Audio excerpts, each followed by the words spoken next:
اور گناہوں کے اوپر گرفت بھی کرتا ہے. میرے بندے نے گناہ تو کر لیا لیکن اس کو علم ہوا اس کا ایک رب ہے, یا وہ گناہوں کو معاف کر سکتا ہے یا وہ گناہوں کے اوپر گرفت کر سکتا ہے. اب چونکہ اس نے مجھ سے معافی مانگ لی ہے, میں نے اس کو معاف کر دیا. صحیح حدیث کے الفاظ ہیں کہ وہی بندہ پھر کبھی زندگی میں دوبارہ گناہ کرتا ہے.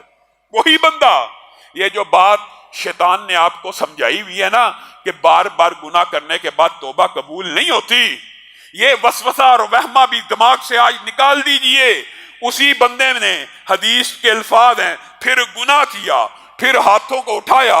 اللہ رب العزت نے پھر جواب دیا, اذنب عبدی ذنبا فعلم ان له ربا یغفر الذنب ویأخذ بالذنب. یہی اعلان دوبارہ ہوا, میرے بندے نے گناہ کیا, اس کو علم ہے اس کا ایک رب ہے جو معاف بھی کر سکتا ہے اور پکڑ بھی سکتا ہے, لیکن چونکہ اس نے معافی مانگ لی ہے میں رب نے اس کو معاف کر دیا. اب وہی بندہ تیسری مرتبہ پھر گناہ کرتا ہے. آپ کو کس عالم نے, کس مولوی نے یہ مغالطہ ڈال دیا؟ ٹھیک ہے, توبہ کی یہ شرط ہے کہ گناہ نہ کرنے کا ارادہ ہو, لیکن اگر گناہ ہو جائے تو کہاں جانا ہے؟ پھر مولوی کے پاس جانا ہے, پھر اس کے ذریعے گناہ معاف کروانے ہیں کہ رب کے سامنے پیش ہونا ہے. حدیث کے الفاظ ہیں, جب کوئی بندہ تیسری مرتبہ اپنے ہاتھوں کو اٹھا کر گناہ کے بعد نادم ہو کے یہ الفاظ کہتا ہے, اے رب مجھے معاف کر دے, اللہ رب العزت نے نبی کریم کے ذریعے اس حدیث کو ہم تک پہنچا دیا, اذنب عبدی ذنبا فعلم ان له ربا یغفر الذنب ویأخذ بالذنب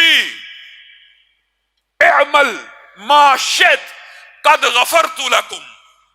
اب یہاں پہ حدیث کے جو الفاظ ہیں وہ انتہائی خوشخبری والے ہیں.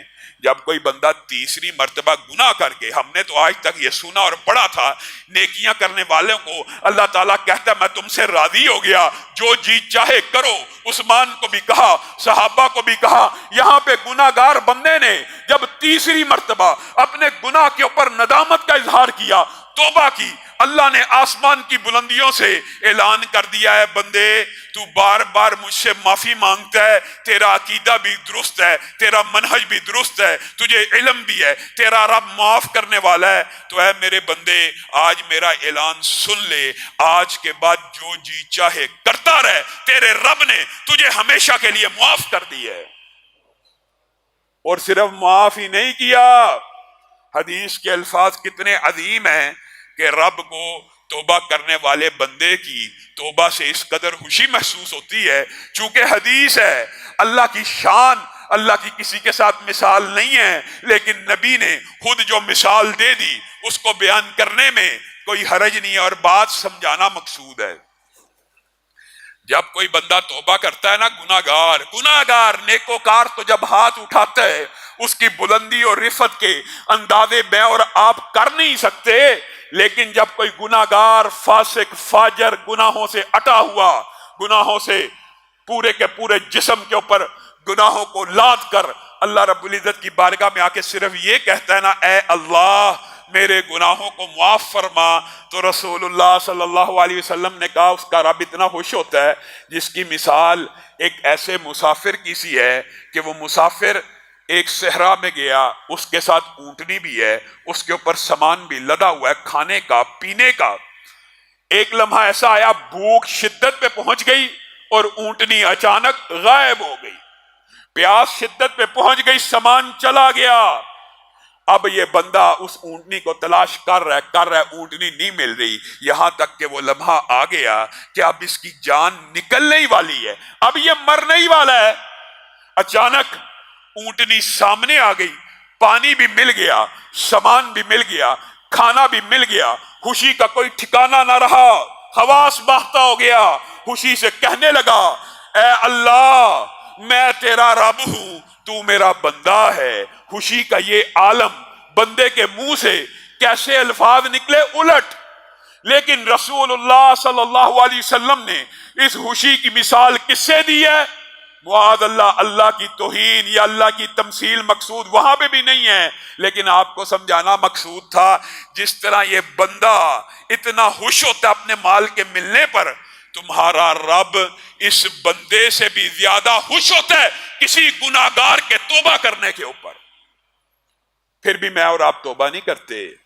اور کیا اس توبہ کا نتیجہ یہ ہوتا ہے کہ جو یہ پہاڑ جتنے گناہ ہیں ان میں سے اللہ رب العزت چند ایک کو معاف کر دیتا ہے, باقی باقی رہنے دیتا ہے؟ صحیح حدیث کے الفاظ ہیں, ایک بندہ گناہ لے کے آتا ہے اللہ کے بارگاہ میں. کتنے گناہ؟ زمین سے لے کے آسمان تک. ایک روایت کے الفاظ ہیں زمین سے لے کے آسمان تک گناہوں کو لے کے آتا ہے. بتائیے وہ کون سا بدبخت ہوگا جس کے گناہ یہ ارب سال کے لائٹ ایئر کے فاصلوں سے بھی زیادہ ہوں کہ زمین و آسمان کے درمیان جتنا خلا ہے اس کے گناہوں سے پر ہو جائے. اور دوسری روایت کے الفاظ اس سے بھی زیادہ سنگین ہے اور وہ بھی صحیح ہے کہ گناہ زمین و آسمان کے مابین نہیں ہے بلکہ وہ رجسٹر جن کے اوپر ان کے گناہوں کی ڈیٹیل لکھی ہے کہ 1:25 اتنے سیکنڈ پہ یہ گناہ کیا, 27 سیکنڈ پہ یہ گناہ کیا, 32 سیکنڈ پہ یہ گناہ کیا.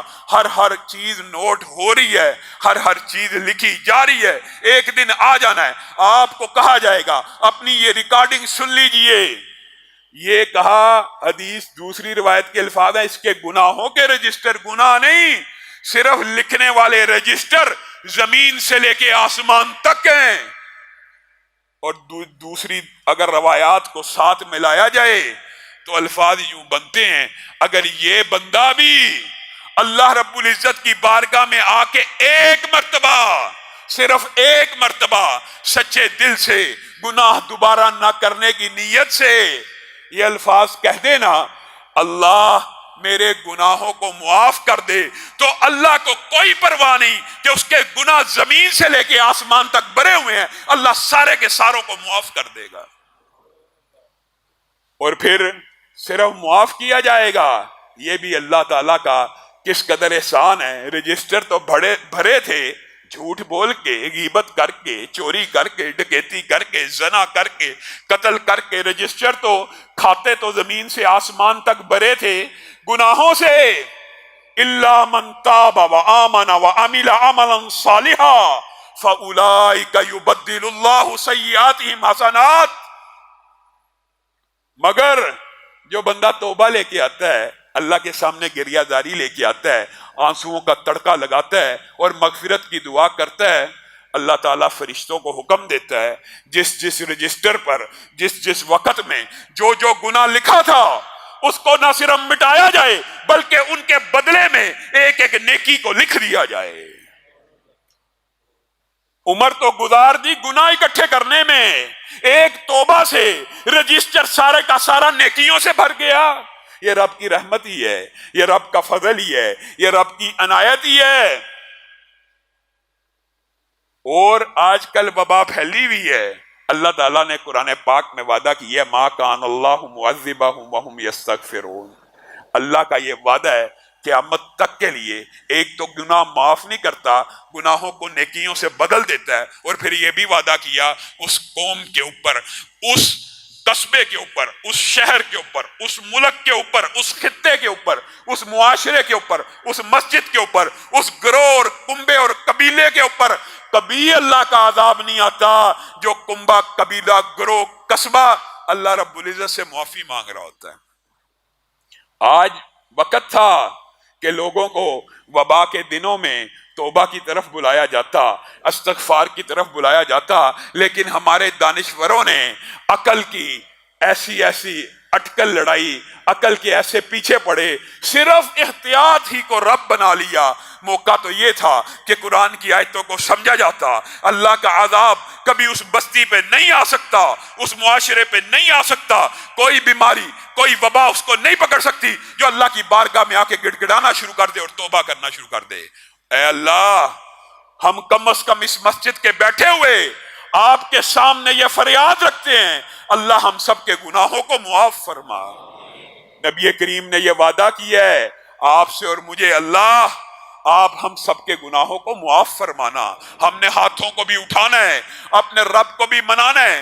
اور ہو سکتا ہے کسی بندے کے ذہن میں یہ خیال آئے کہ توبہ کرنے سے گناہ تو معاف ہو گئے, گناہ کے رجسٹر تو نیکیوں میں بدل گئے، یہ وبائیں تو توبہ کرنے سے دور ہو گئیں، لیکن شاید مجھے دنیا کا کوئی فائدہ نہ ملا۔ اللہ رب العزت نے اس وسوسے کو بھی دور کر دیا۔